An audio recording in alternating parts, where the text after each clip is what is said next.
You're listening to the Breaking Through Our Silence podcast, where we have open and honest discussions about the topics of sexual assault and domestic violence. We'll hear stories, share experiences, discuss topics, and empower champions together. And now, Marissa F. Cohen. Welcome back to Breaking Through Our Silence, the podcast. Today I wanted to focus on a way to heal. A lot of people over the last couple years have told me about roller derby, but I have admittedly never tried it. So I brought on an expert today, my amazing friend Lauren, who is a roller derby expert and also a screaming activist. Thank you so much for joining us, Lauren. Thank you. So, would you mind speaking your truth to us, telling us a little bit about what you experienced and how you got to where you are today? Yeah, sure. It's been a long, tough, but really rewarding journey. So I grew up in a really small community just outside of Windsor, Ontario. I was a pretty average, normal kid, other than being a twin, which is kind of super cool. So I grew up, and one thing about me was I was always a super awkward individual. So I always say I was an awkward kid. I grew up into an awkward teen, and now I'm an awkward adult. But when I remember grade 8, I remember really wanting to date because a lot of my friends were, and being an awkward individual was really hard, obviously, for me to interact with people I wanted to date. So I hit high school. Grade 9, whatever, I had, fling boyfriends like you do in high school. You date a week and then you break up because it's high school. But I remember when I was 16 or 17, and it's weird, I vividly remember the day. I used to run a lot when I was a teenager, not so much now, but I try. But I would do 7K, 8K, which is insane. But I was gearing up to go do a run, and I remember turning left off of my parents' street. It was summer or fall, and I was wearing my favorite 4 Years Strong sweater, black compression pants and running shoes. I just put on my favorite podcast to run to, and when my best friends called me and said, I have this friend that really wants to meet you. He thinks you're really cute. And I was like, oh, that's really cool. She said, he's older. I remember feeling really excited because, I was 16, and, when you're 16 and somebody older notices you, you're super excited. So I did my lunch, and then I ran home, and she's like, we'll meet up next week. And I said, okay. So she came. A week went by. She came. She picked me up in her car, and we went off to Windsor. And I'd never really really gone out of my small town other than my parents dropping me off for roller derby practice and picking me up. So this was a big deal to me. I got to go to the big city out of my small little suburb. And I remember arriving an apartment building. We climbed 2 flights of stairs, and we walked into an apartment building, and it literally felt like chaos was erupting in this tiny apartment. Various amounts of people. I looked in the bathroom. There's some guy shaving his head into mohawk, and I was like, that's wild. But she brought me into a bedroom and introduced me to this boy sitting on a bed. He seemed really shy. And over the course of the night, me and this boy got to know each other, and we had planned to hang out the following week. So we did that. It was convenient because my friend who had introduced us lived in my small, tiny suburb and would come and grab me, and we would go to his apartment because her partner also lived with him. So everything seemed pretty ideal, pretty normal to me. Me and this person got to know each other over the course of several weeks. We shared our truths, our dreams, our fears. I don't really remember when it all got sour, but I remember my friend picking me up one day and having a really, I'd say strange conversation in the car about something along the lines of losing your virginity. And I was like, what the, and I was like, okay. And then I remember just looking out the window and being I'm done with that conversation. So she dropped me off, and something was off when we got to the apartment because there's nobody there, and there's always parties going on at his apartment, which was normal. And I'd become normalized to it. So it was this is weird. It's quiet. There's nobody here. What the fuck's going on? So my friend was like, oh, like, I'll see you later. I have some errands to run. I was like, I didn't think anything of it. And I was like, okay. The person, my abuser, asked me to go for a walk. And I said, sure, like, let's go walk by the river because he lived by the river in Windsor. And I remember seeing rain clouds. So we headed back to the apartment. When we got back there, it literally just started like downpouring. And he's like, do you want to go like watch a movie in my room? And I was like, yeah, sure. Like, that's not out of the ordinary. So I remember like going into his room, and I remember like specifically things getting hot and heavy and me being like, I don't think this is what I want right now. But him continuing, regardless of me trying to put in some form of boundaries. And then I remember like, you know, like things happening that I didn't necessarily want to.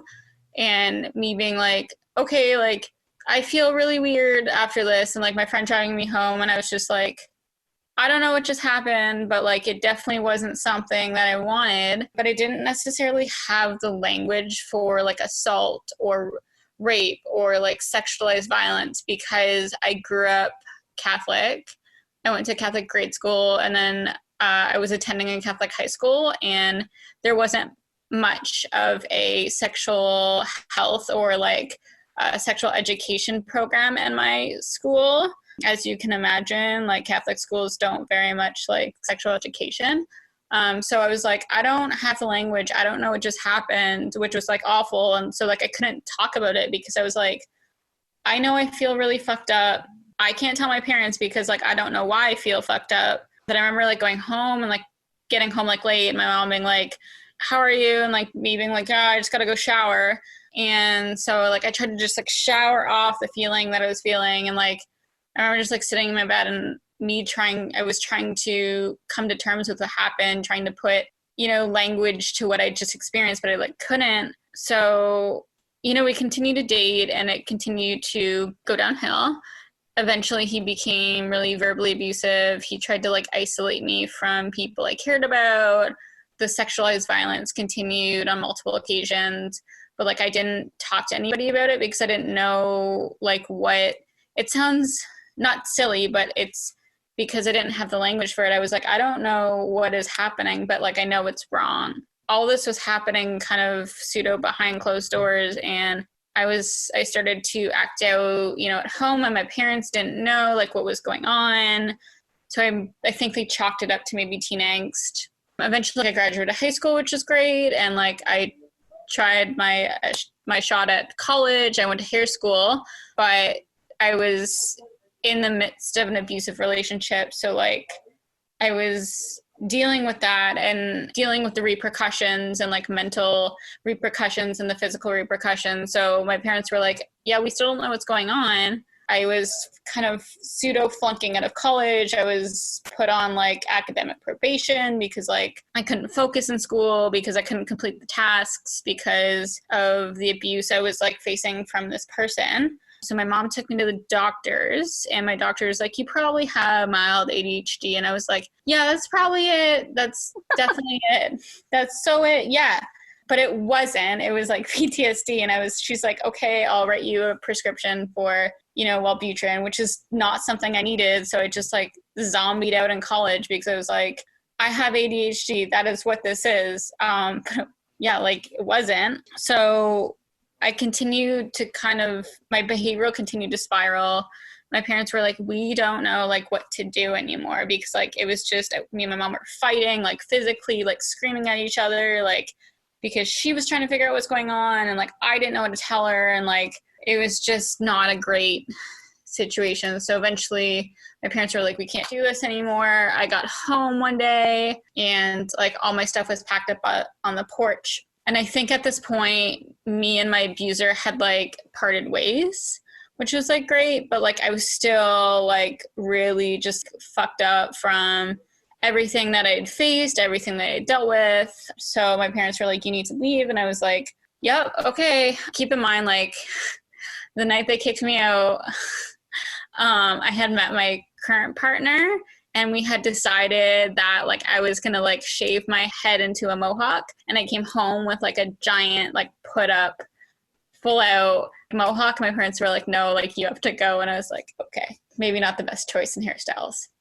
So I packed up I called my friend came and got me. I couch hopped for a little bit with friends. I eventually settled with one of the people that I'd played derby with for a really long time. And, you know, she was like, something is really weird. Something's going on with you. Were you sexually assaulted? And I just remember crying on her couch because I was like, holy shit, like that's what happened. That's what happened to me like over a year ago, and I didn't have the language and I didn't know how to tell anybody. Holy fuck, you have it. So we called a sexual assault crisis hotline. I booked an appointment with my counselor and she said, I think you need to tell your parents. And I said, you know, I think that's a really good idea. So we had my parents over and I told them. And from like my perspective, like I said, like, you know, like this has happened to me. Like I was sexually assaulted by my ex-partner. And that is why I was like acting so weird. And they're like, and I said, you know, like I'm getting help. And they said like, good for you. For years, I was like, it haunted me because I was like, that's not the reaction I really wanted. But what I didn't know is they left. And like my dad, who's like this like white cisgender boomer who like doesn't cry, very like masculine man, just like bawled the whole way home, which is like a half an hour drive for where I was staying. And I was like, oh. So my parents took time to process that.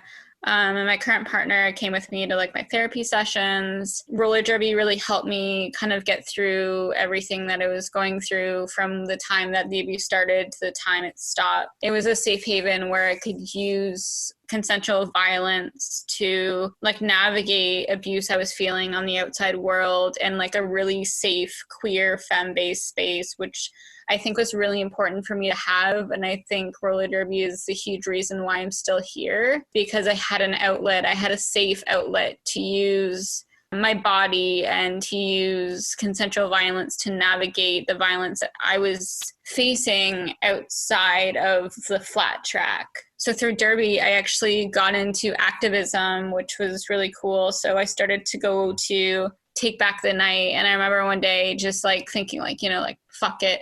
And I wrote something along the lines of like, me too, I'm a sexual assault survivor. And that was like the first time I was like publicly open about what had happened. And I remember like survivors coming to me and talking to me about their experience. And I was like, whoa, like this happens to other people. This is nuts. From there, you know, like I was healing with therapy. I was healing with derby, which I had the whole time. I actually like came out publicly. I applied to university. I got into a gender studies program as well as a social justice program. And I actually started to share my story like within like gender studied spaces, because one of the subjects we talked about was sexualized violence. And like that was like the first time I was like open in like a university setting to be like, yeah, man, like I was sexually assaulted. I started to do a lot of activism within like sexualized violence and like queer spaces and like women-based spaces, and really started to be open about like my story. And I found like survivors were like flocking to me and like, this is my story. This is my experience. I found a really good therapist that has like helped me navigate the residual physical trauma, even like years after therapy. I'm still obviously like not 100%. When my partner first met me, I was a shell of a human being. I would wake up in the middle of the night crying. I would not be able to be touched. There's so much stuff I had baggage, but I've been really lucky to meet a really, really, really supportive partner through and through this, and he's there to like be there and support me to help like navigate my trauma, to be like a support. He's been really great. I find like activism has really helped me like share my story and be able to like engage and like use something so negative that has happened to me and turn it into this fire that drives me to scream and shout my story until like I can't shout anymore, because I know that there's survivors out there who are still in the closet, who are still facing abuse. It's connected me with so many amazing, amazing folks, both allies and both survivors and experiencers of sexual violence. Yeah, and that's where I am at today, I guess. Thank you so much for sharing all of that. First of all, I just want to commend you and say that your story is so empowering, and your strength and your passion is really, like, you can hear it in your voice. And I'm so happy that even though horrible things happened to you, you found your way and you had all of these things in place to help you. And when you found them, you just blossomed and like flourished. I'm so happy that you shared it with us and that you are where you are today and that you're active and empowering and advocating for other people. So thank you for all of your work. I want to go back just for a second because I've heard so many good things about roller derby, and admittedly, I've never tried it. But I would love to talk about that a little bit and like dive into how that helped you. So I actually found roller derby when I was like prior to my abuse. So I found roller derby probably just before I met my abuser. But it is such an empowering space. It is empowering because it is centered around like women and queer folks and femme identifying people. And a lot of sports aren't dominated by these types of bodies, by trans folk, by queer folk, by femme people, by women. And it uses, I find it gives women, queer folk, trans folk, people who don't fit into like binaries, who don't fit into normalized sports, it gives them an opportunity and a space to use consensual violence as a means of like working through shit. You get to like hit your friends and skate, and it's the most amazing sport I've ever been a part of. You can hit your friends and also skate. I love that. Thank you. That's really cool. And I don't think there are enough sports and activities for the LGBTQA plus community, women, to really be empowered. You know, I'm actively against softball because I personally think that here's a big yellow ball that's not even much softer, but we're going to throw it underhand at your face and you can run instead of baseball. I was always a baseball player until I wasn't, until they said, well, you're a girl, so you have to play softball. So I love the idea of taking that women and people, all people are human and have this need to be active. And I think that that's really cool. Whereas something like boxing, which is usually a picture of a guy, you know, a big bodybuilder guy punching another big bodybuilder guy in the face, where we need that outlet too. And although I don't really condone violence as like a form of healing, I think that this sounds really cool because it's active and it's a team sport, right? It's not individual. Yeah, it is a team sport. It is. My derby team is like my family. Like they are through and through like amazing people. That's awesome. So through that, you found strength and empowerment and support, right? Mm-hmm. That kind of prompted you to be more vocal about what you were going through because you realized you weren't alone and you were supported. Yeah, absolutely. It's kind of funny, like I've always found like derby and activism kind of like cross paths a lot of time. And through derby, yeah, like I was like, yeah, maybe I'm not alone. And like, I found activism and I was like, no, I'm definitely not alone. Yeah. What made me reach out to you about speaking with us today was a post you put on Facebook. It was an awesome poster of you. Can you tell me a little bit about what that was? Yeah, that was actually the night I was talking about. So that's my first ever poster that I made coming out as like a sexualized violence survivor. I had made a poster for Take Back the Night, and I was like, oh man, you know, like fuck it, like there's got to be other people out there too. So I made a My Body, My Choice, but underneath it I put like #MeToo or sexual assault survivor or something like that. It was cool. It was a picture of a female body. And it was pointing to you while you were holding the sign that said, I'm a survivor, or I'm a sexual violence survivor.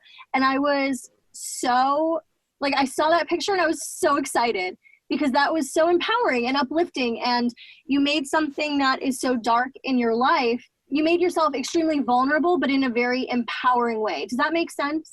Yeah, it does. Yeah, I decided that I wasn't going to let my abuser or the abuse control my narrative or control my life. I was going to take it back.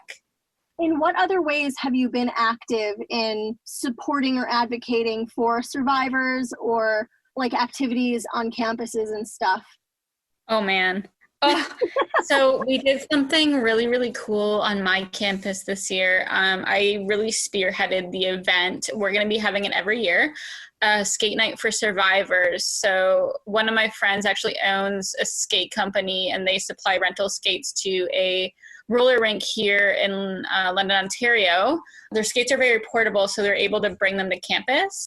And I worked in tandem with the sexual education coordinator on my campus, and we put on a free skate night where survivors could come lace up skates, and it was like a roller disco. We played music and they could skate around. I, through my nonprofit Within Your Reach, would love to partner with you next year if you want to do something together. I think that would be incredible. That'd be amazing. Okay, awesome. So we'll talk more about that, not on the podcast.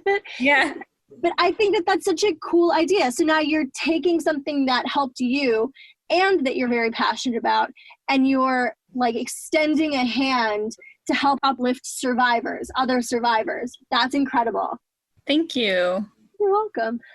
I would love if you could give maybe one or two pieces of advice to other survivors who are still feeling the way you felt, where you didn't know the language and you were really lost and confused and couldn't put a word on it, because that is so common. Even outside of Catholic school, the public schools, at least where I grew up, weren't great at talking about unsafe sexual practices outside of you could get pregnant and die, like Mean Girls. If you have, you will get chlamydia and die. That's what we got. And so a lot of people feel the same way you felt. So what pieces of advice would you give to those people to help them understand that what they're going through is unfortunately common, and help them out of that? Just know that you're not alone, that survivors, experiencers, and victims of sexualized violence walk among you. The person next to you could be a survivor. Just know that I know it's really difficult right now to see that you're not alone, but you are not alone. It's okay to reach out, and it's okay to ask for help and find people that you trust and tell them if you can. Express yourself. If something isn't okay to you, if it doesn't feel okay, then it's probably not okay. Just trust your gut instinct. That's awesome advice. Thank you so much for joining us, Lauren. I am so excited to have had you on here. I'm excited for everything that you're doing and for our future partnership. I am so honored that you chose to speak with us today. Thank you so, so much for helping survivors in the ways that you are. Thank you. Thank you for having me on. Right now, everybody is trapped in their homes and everybody's getting stir crazy. But the people who are really suffering are the people who don't have access to their normal support groups or therapy sessions or activities that help them heal. If you're looking for a program or an activity to use to heal, check out my 365 Days to Transformation Healing Calendar. It is all very stay-at-home order friendly. And for the month of May, it is 50% off $27. So it's $13.50 for 365 different methods and activities to use to help you heal from abuse. You can find it at my website, www.marissafaycohen.com/all-courses. I'll put it in the description. But don't forget, through all of this, you have to be taking care of yourself. Thank you so much for joining us today, and we'll see you next week. You've been listening to Breaking Through Our Silence with new episodes every Wednesday. Don't forget to rate and share this podcast. Stay in touch with us and have your voice be heard.